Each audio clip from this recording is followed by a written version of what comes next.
Pak Ahok, sebagai gubernur, apa visi besar Anda tentang Jakarta? Ya, kita ingin sejajar dengan kota megapolitan. Dalam Jadi, hal? dalam segala hal. Artinya itu harus jadi kota impian. Orang yang jujur, yang rajin, kalau dia datang ke Jakarta, dia bisa berubah nasib. Ini adalah tempat impian orang yang mau kerja keras, dia bisa berubah. Jadi kemiskinan strukturalnya harus kita atasi. Artinya apa? Soal macet, banjir itu pasti. Soal gedung tingkat itu pasti. Nah, yang paling penting orang datang sini itu bisa merubah nasib dia. Ini harus jadi tempat impian orang. Nah, tapi hampir semua gubernur yang pernah menjabat di DKI selalu terasa punya keinginan untuk menutup Jakarta dari urbanisasi, dari orang-orang dari daerah, karena dianggap membuat Jakarta tambah kumuh. Ya. Apakah Anda juga punya keinginan seperti itu?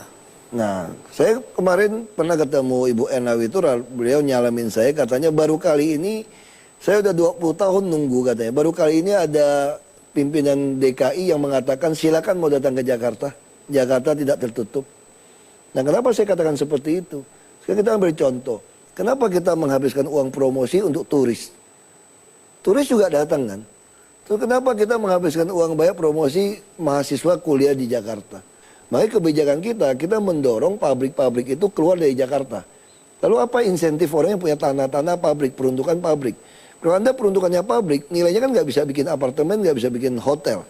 Nah, saya kasih Anda boleh mengubah peruntukan menjadi komersial tanpa Anda perlu bayar. Sehingga Anda bisa dapat uang ini memindahkan pabrik Anda. Dan jalur rel kereta api ganda dari Surabaya sampai Jakarta, ini kan selesai Desember ini. Sehingga pabrik-pabrik itu bisa dipindahkan ke Jawa Tengah, Jawa Barat, atau Jawa Timur. Ya minimal Jawa Tengah lah, Banten, Jawa Barat. Dengan cara seperti itu, pegawai yang gaji pas-pasan itu bisa. Ya apakah Jakarta tertutup atau terbuka? Terbuka. Yang penting kita menyiapkan untuk orang Jakarta, sakit, yang penting Anda mau masuk puskesmas, rayonisasi di kota yang sama, di kelas 3, Anda masuk. Yang kedua, Anda sekolah kita tanggung. Tidak ada satu orang pun boleh tertinggal. Yang pintar, tadi saya belum bilang dinas sosial, anak SMK yang pintar pun kasih kuliah. Kita habiskan 3 triliun, 5 triliun pun nggak ada artinya. Buktinya dinas pendidikan nyolong-nyolong nggak karuan aja saya bisa potong 2,4 triliun. Kenapa tidak mau buat investasi panjang? Walaupun saya tidak melihat, bisa 10 tahun baru melihat ini. Tapi ini investasi bangsa. Lalu yang ketiga, ada tempat usaha, pasar rakyat. Balik kepada ketakutan bahwa orang-orang yang masuk ke Jakarta tidak punya keterampilan dan menjadi beban. Nah, sekarang tergantung siapa. Bisa contoh, tanya sama ibu-ibu, kalau lebaran, pembantunya mau pulang, pasti bilang itu, kalau saudaranya, temennya, tetangganya mau kerja, dibawa ya. Betul kan, ibu-ibu kan? Dan coba cek, pernah nggak ada datang ke Jakarta terlunta-lunta yang mau jadi pembantu? Semua terserap. Dan sekarang coba ambil pembantu. Tuang bawanya 800.000. Pembantu rata-rata minta 1,2 sampai 1,5 juta. Kenapa mereka boleh? Mereka bisa kerja tinggal di rumah bosnya. Yang paling bahaya itu pabrik-pabrik. Sama seperti kemarin, kita kan ada pembinaan yang baru datang. Rata-rata tuh mau jadi PKL sama di pabrik tahu, tempe. Dia bawa. Lalu bagaimana? Maka kami mau membangun sentra tempe tahu. Supaya ada tempat tinggalnya. Persoalan paling utama ketika gaji orang pas-pasan, dia akan menyiasati tinggal di tengah-tengah kota. Untuk dekat tempat kerja. Tengah kota tanahnya mahal. Akhirnya dia dibawa kolong jembatan, dibawa kolong kereta. Ini kan situasi seperti itu. Baik kita mendorong pabrik-pabrik ini keluar. Tapi seperti sentra tahu, tempe, yang orang-orang Jakarta mau makan, kita akan bangun pusat industrinya, termasuk tempat tinggalnya. Kok cuma 50-60 M mah kecil buat DKI. Bangun, saya sudah suruh asosiasi yang saya sudah ketemu, tolong desain kita bangunkan. Nah, kalau dengar rencana Anda gini kan kelihatan tidak ada masalah. Tapi faktanya kalau kita baca di koran, ya, nonton TV, banyak orang bilang nyesel kita milih Ahok sama Jokowi. Udah banyak, udah depan susah saya. hidup kita. Udah depan saya ada yang marah-marah. Nah, marah-marah kenapa? Karena soal pasar. Banyak juga pemilih kami ternyata juga adalah pemain yang menyewakan lapak-lapak. Itu saya bilang terjadi distorsi. Misal contoh, tadi saya ini tidak memiliki modal. Lalu saya diberikan pasar lokbin, lokasi binaan. Lalu kalau di Jakarta, kalau Anda sudah punya lokasi, pasti Anda untung. Begitu saya tambah kaya, tetangganya kios-kios yang sepi saya beliin. Ada orang sudah menguasai 23 kios. Dia pakai berapa nama, dia nyogok. Dia kaya raya kan, udah punya berapa kios ini. Lalu datang lagi nih, Ahok baru yang belum punya modal. Waktu dia mau dagang di situ, sudah mesti lewat ini. Nah saya tahu kalau dia bisa untung 300.000, 500.000 per hari, mau nggak saya sewakan 4.000 per hari? Tidak mau, saya akan minta 200.000, berapa 300.000. Sehingga ini memperlambat orang baru ini jadi kaya. Jadi harusnya Jakarta, pasar rakyat, rumah susun, tempat titik PKL harus jadi inkubator. Sama kayak kasus rumah susun. Iya. Ini ada kasus bapak-bapak 67 tahun. Dikasih rumah susun dari pinggir sungai. Kelas menengah kekurangan rumah kan. Ini sewanya hanya 150.000 per bulan. Kosin aja bisa 2 juta. Dibeli 50 juta, 45 juta. Nah si bapak ini jual. Lalu kita tanya, kenapa bapak jual? Nyogok supaya ganti nama kepada oknum 5 juta. Dapat 45 juta kan? Ditanya, kenapa Anda jual? Dia jawabnya sangat manusiawi. Saya dari lahir sampai 67 tahun, gak ada uang, miskin. Anda pindahkan saya ke rumah susun yang bagus, gak ada uang juga, buat apa? Mendingan saya bawa 45 juta, balik lagi ke sungai. Saya 10 juta bikin rumah beton. 5 juta mungkin dagang pulsa handphone.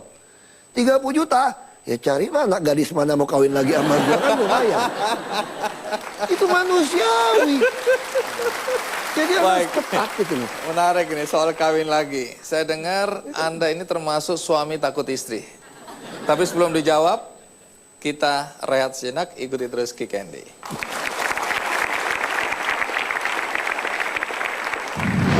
Waktu Anda menerima lamaran suami Anda, apakah Anda dalam Pak Ahok, dengan risiko yang Anda hadapi dari cerita-cerita tadi, apakah Anda mempersiapkan secara khusus keluarga, istri dan anak-anak? Ya saya sih bilang sama anak saya pertama gitu kan. Apapun yang terjadi, kamu jangan pernah nyalain Tuhan. Tuhan nggak pernah salah. Baik, sebelum kita lanjutkan soal urusan keluarga, mari kita simak liputan berikut ini.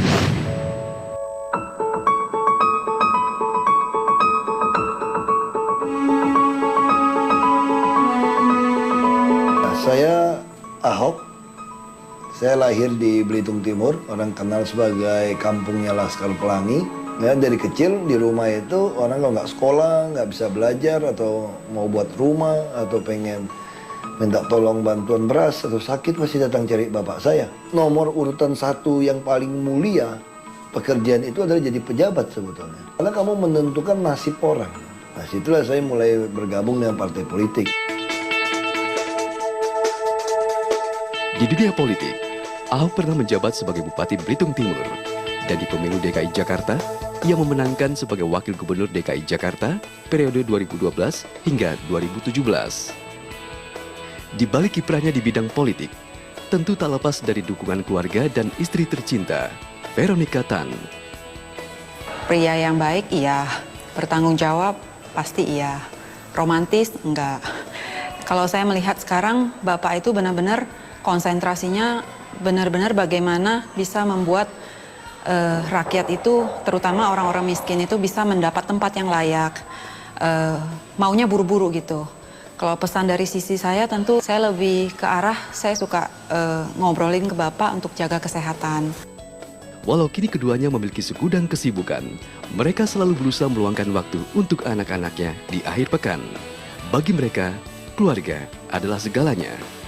Ini karakternya yang takut sama Tuhan, itu ada integritasnya, itu sangat disiplin Papa. Jadi dia bisa disiplinin kita, jadi memang kuat karakternya, yang tegas.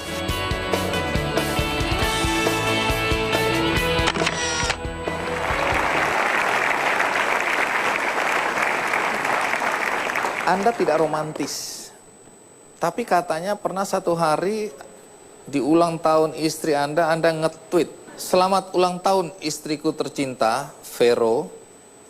Itu Anda terpaksa.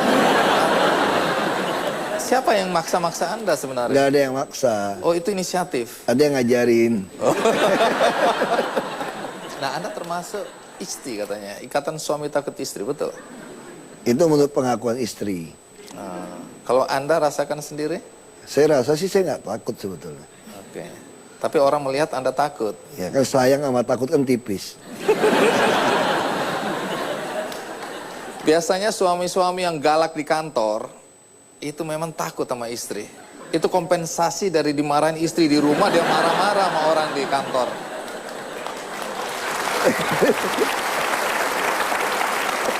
Baik, sekarang ke Ibu Veronica. Waktu Anda menerima lamaran suami Anda, apakah Anda dalam keadaan sadar? Lumayan. Berarti setengah sadar. Iya, kalau sadar penuh saya yakin nggak terjadi pernikahan itu. Apa yang paling Anda kagumi dari pria yang ada di samping saya ini? Gigih orangnya. Kalau mau sesuatu terus dikejar. Sama, sampai sekarang itu nggak berubah. Dan satu hal saya lihat memang passionnya ada.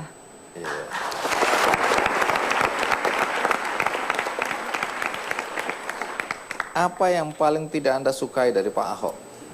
Banyak. Saya sedang... Saya baru mau bilang saya sedang mengadu domba ini. Banyak. Nggak apa-apa, kunci di Kasian. saya, Pak. Oh. Sebutkan satu aja yang paling nyebelin dari Pak Ahok. Satu, Iya. kalau lapar, Kenapa? marah. Tapi saya heran. Hah? Kalau jam biasa kalau makan tepat 12, jam 6 udah lapar.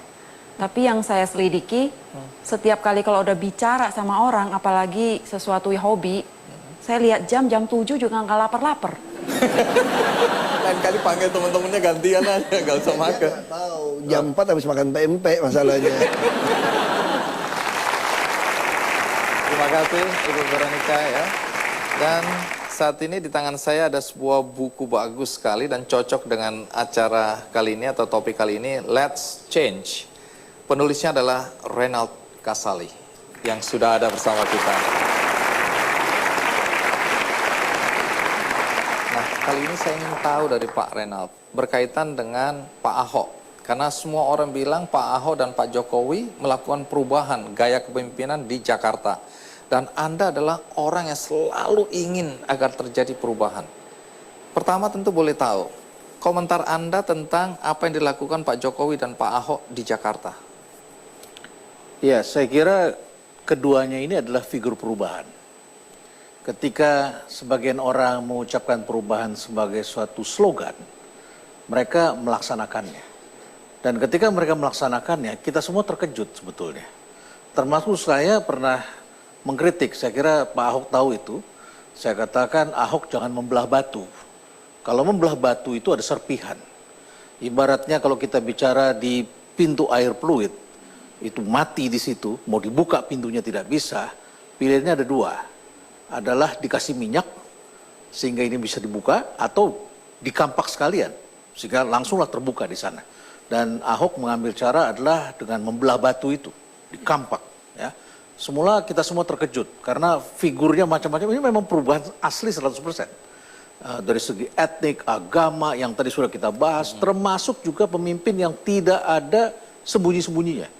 Dan awalnya saya terkejut, tetapi karena dia konsisten seperti itu, saya langsung sadar, oh ini genuine ini. Ini bukan dibuat-buat. Ini sesuatu yang dirindukan kita semua. Ini sesuatu yang kita cari selama ini.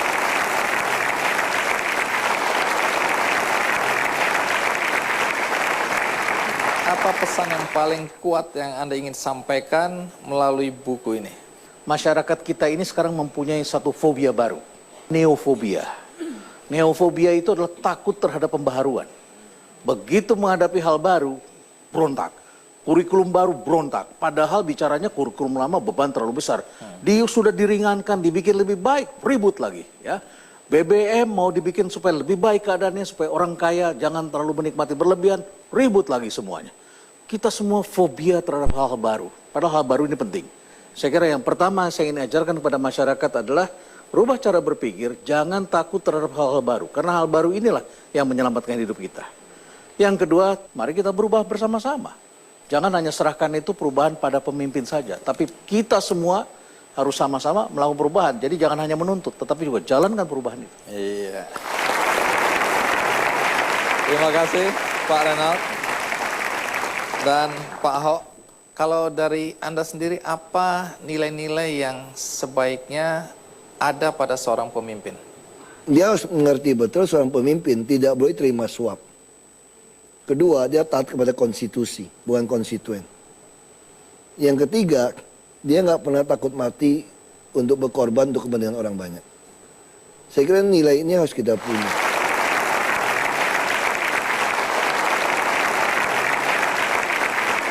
Baik, Pak Ahok, di ujung acara ini saya ingin menayangkan pendapat seorang tukang sapu mengenai Anda dan Pak Jokowi ya. Mari kita lihat liputannya berikut ini. 22 tahun kerja jadi tukang sapu. Dulu kecil 16.000, sekarang 24. Sekarang ada 24 ini ya mungkin kalau bagi saya ya alhamdulillah udah peningkatan lah gitu. Agak legaan dah gitu. Aturan tadinya saya jalan kaki ya sekarang bisa naik angkot gitu. Harapan saya supaya gaji jangan telat lagi dari awal bulan sampai tepat gitu waktu itu.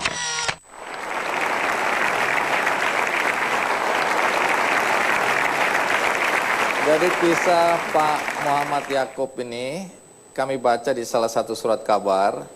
Dia mengatakan perubahan yang paling nyata dalam hidup dia sebagai tukang sapu adalah perjuangan dari Pak Ahok dan Pak Jokowi untuk menaikkan gaji dia. Itu yang paling terasa.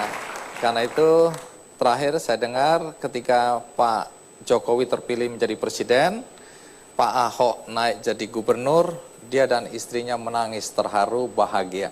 Karena orang-orang yang dianggap adalah orang-orang baik yang memperjuangkan kesejahteraan masyarakat kecil. Dan dia sebenarnya ingin mengucapkan terima kasih kepada Anda.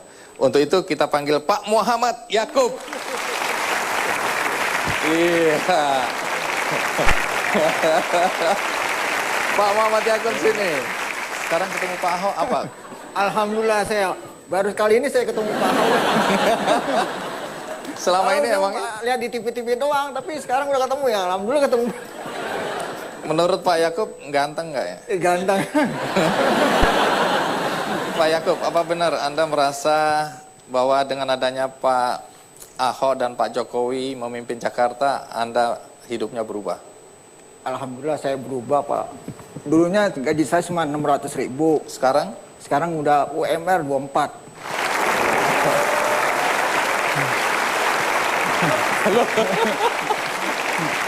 Saya dengar dulu naik angkot, sekarang tiap hari kerja naik taksi ya? Ya mudah-mudahan. Memang dia masih ada terlambat gaji. Karena sistemnya itu memang masih menjelimet lah. Iya. Ya, terima kasih banyak Pak untuk Bapak kerja. Mau salaman sekarang boleh? Terima kasih banyak Pak. Iya. Baik, saya mau bagikan buku satu ini ya. Untuk Anda yang ada di studio, maka Anda akan mendapatkan bukunya Pak Renald Kasali. Semua dapat satu-satu buku. Let's Change.